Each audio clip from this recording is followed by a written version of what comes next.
എന്റെ പ്രിയ സുഹൃത്തുക്കളെ, സത്യം പറഞ്ഞു കഴിഞ്ഞാൽ ഈ സോഷ്യൽ മീഡിയയിൽ ഓരോ ട്രോളുകൾ കണ്ട് ചിരിച്ച് മരിച്ച് വെറുതെ ഇരിക്കുന്നവനെ സൂപ്പർ സ്റ്റാർ ആക്കുക എന്നൊക്കെ പറയില്ലേ, അതുപോലെ മുഹമ്മദ് റിയാസ് ഒരു രീതിയിലും ഈ സോഷ്യൽ മീഡിയയിൽ തിളങ്ങി നിന്നിട്ടില്ല. പക്ഷെ ഇന്നലെ മുതൽ ആള് സൂപ്പർ സ്റ്റാർ ആയി.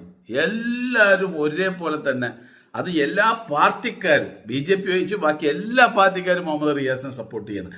അപ്പൊ എന്താ സംഭവം എന്ന് വെച്ച് കഴിഞ്ഞാൽ, ആരാനുണ്ടാക്കിയ ഗർഭം ഞാനാണ് ഉണ്ടാക്കിയത് പറഞ്ഞിട്ട് ഏറ്റെടുക്കുന്നതാണ് ഇവിടെ കണ്ടുവന്നത്.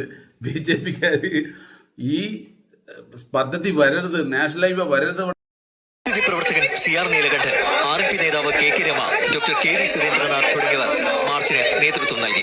ഈ വിഷയം അടുത്തു വരുന്ന 2 ദിവസത്തിനുള്ളിൽ പ്രധാനമന്ത്രിയെ അതിന്റെ ശരിയായ രീതിയിൽ ധരിപ്പിക്കുന്നതുമായിരിക്കും. കീഴാറ്റൂർ വയലിൽ ചേർന്ന പൊതുയോഗത്തിൽ വയൽ പിടിച്ചെടുക്കൽ പ്രഖ്യാപനം നടത്തി. പ്രളയം തകർത്ത കേരളത്തിലെ ഒരു തരി മണ്ണോ ഒരു തുണ്ട് വയലോ ഒരു കുന്നോ കോർപ്പറേറ്റ് വികസനത്തിനായി വിട്ടുകൊടുക്കില്ലെന്ന് ഞങ്ങൾ പ്രഖ്യാപിക്കുന്നു.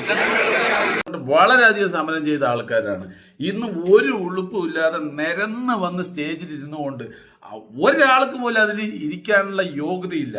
അത് ഉദ്ഘാടനം ചെയ്യാനുള്ള യോഗ്യതയും പോലും ആ ഒരു പാർട്ടിയിൽ ആർക്കുമില്ല. കാരണം എന്ന് വെച്ച് കഴിഞ്ഞാൽ ആ ഫണ്ട് അടക്കം പാസ്സാക്കിയത് കടമായിട്ടാണ്. ഇപ്പം നമ്മളൊരു സ്ഥാപനം ഉണ്ടാക്കാൻ അല്ലെങ്കിൽ നമ്മളൊരു പദ്ധതി കൊണ്ടുവരുമ്പോൾ നമ്മൾ കടമായിട്ട് ഒരാളോട് വാങ്ങിക്കഴിഞ്ഞു പറഞ്ഞാൽ ആ പൈസ തന്നതുകൊണ്ട് നമ്മൾ അയാളെ ഉദ്ഘാടനത്തിൽ വിളിക്കേണ്ട ആവശ്യമുണ്ടോ?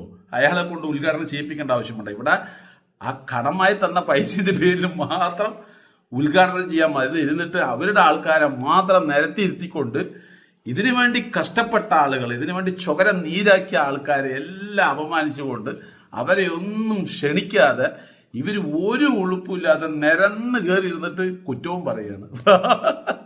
അതുകൊണ്ട് എന്തായി, കേരളം മൊത്തം മുഹമ്മദ് റിയാസിനെ കുറിച്ച് ചർച്ച ചെയ്ത്, ഇവിടെ ഒരു പ്രധാനമന്ത്രി വന്ന് ഉദ്ഘാടനം ചെയ്തതിനെ കുറിച്ച് യാതൊരു ചർച്ചയുമില്ല. എല്ലാം മുഹമ്മദ് റിയാസിന്റെ പുറകെയായി. ഇപ്പോൾ നല്ല ഇലക്ഷൻ സമയമാണ്. ഇപ്പൊ നല്ല മാർക്കറ്റിംഗ് ഉണ്ടാക്കി, 1 രൂപ പോലും ചെലവില്ലാതെ മാർക്കറ്റിംഗ് ഉണ്ടാക്കി കൊടുത്ത് നമ്മുടെ മുഹമ്മദ് റിയാസിന് 100% വമ്പിച്ച ഭൂരിപക്ഷത്തിൽ ജയിക്കാൻ സാധ്യതയുണ്ട്.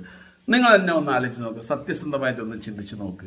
ഇവര് കേരളത്തിനകത്ത് ഈ പദ്ധതി വരരുത് എന്ന് പറഞ്ഞിട്ട് ഒരുപാട് സമരം ചെയ്തതാണ്. സുരേഷ് ഗോപി ഉൾപ്പെടെ പ്രസംഗിച്ചതാണ് ഈ പദ്ധതി കുത്തക മുതലാളിക്ക് വേണ്ടിയിട്ടുള്ളതാണെന്ന്. ഇന്ന് മലർന്നു കിടക്കുന്ന ഈ നാഷണൽ ഹൈവേയെ കണ്ടിട്ട് കണ്ണ് തള്ളിയിട്ട് ഇത് ഞങ്ങളുടെ അധ്വാനമാണെന്ന് പറഞ്ഞിട്ട് ഒരു ഉളുപ്പുമില്ലാതെ നുണ പറഞ്ഞുകൊണ്ട് ഉദ്ഘാടനം ചെയ്യുന്നു, ഇല്ലേ?